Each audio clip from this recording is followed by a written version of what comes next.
విద్యాశాఖ ముట్టడి ప్రధాన ఎజెండా, ప్రధాన డిమాండ్ డిఎస్సిని 3 నెలల వాయిదా వేయాలనేది ప్రధాన ఎజెండా. ఆ ఎజెండా కోసమే మేము ఈరోజు విద్యాశాఖ ముట్టడి చేయడం జరిగింది.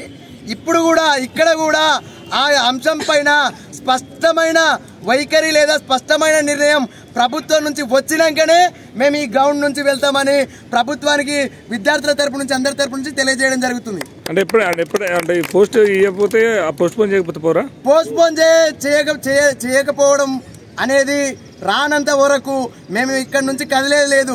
ఇవాళ ఒక్కరోజు కాదు, ఇంకో 2 రోజులైనా ఈ గ్రౌండ్ లోనే కూర్చోవడానికి సిద్ధంగా ఉన్నాం. అన్నిటికీ నిర్ణయించుకొనే ఈ రోజు ముట్టడికి వచ్చినాం. ప్రభుత్వము విద్యార్థులు తేలిపోవాలి. ఇక్కడితోనే ఎంతమంది ఉన్నారు ఇక్కడ మొత్తం టోటల్ గా? దాదాపుగా ఇక్కడ ఒక 500-600 మందితో ఉన్నామన్నా. ఈ 500-600 మంది ఈ రోజు రేపు ఇక్కడే కూర్చొని అన్నము ఏది లేకపోయినా ఉంటాం. మాకు కావాల్సింది ఒక్కటే మాట, మా చెవికి వినిపించే మాట, డిఎస్సి ప్రభుత్వాన్ని 3 నెలలు వాయిదా వేసింది అనేది మాత్రమే వినిపించాలి. అది తప్ప ఏది వినిపించినా మేము కదిలే ముచ్చట లేదు. ఇదే మా అభ్యర్థుల యొక్క నిర్ణయం. అవునా కదా?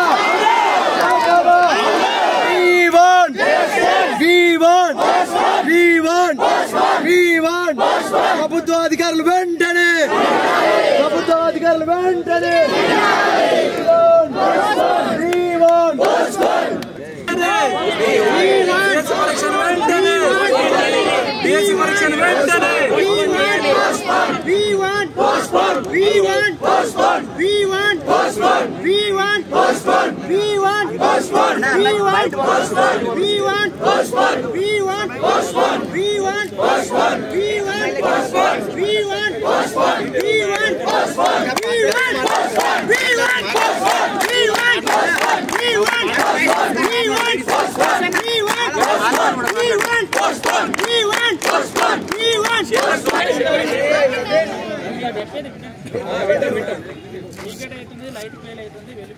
సార్ మా బతుకులే చీకటైనాయి,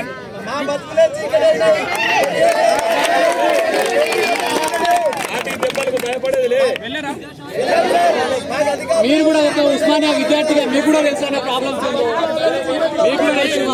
ఏందో. ఇందాక లేడీస్ పోమని చెప్తున్నాము, ఇప్పుడు మీరు వెళ్ళనంటారు. ఓకే, 5 గంటల నుంచి చెప్తున్నాం. వెళ్ళి ఎవరికైనా ఇంట్రెస్ట్ ఉంటే వెళ్ళిపోండి. ఇష్టం.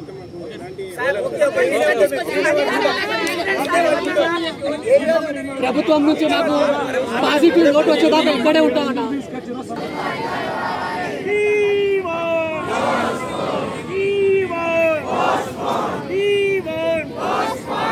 పరీక్షల షెడ్యూల్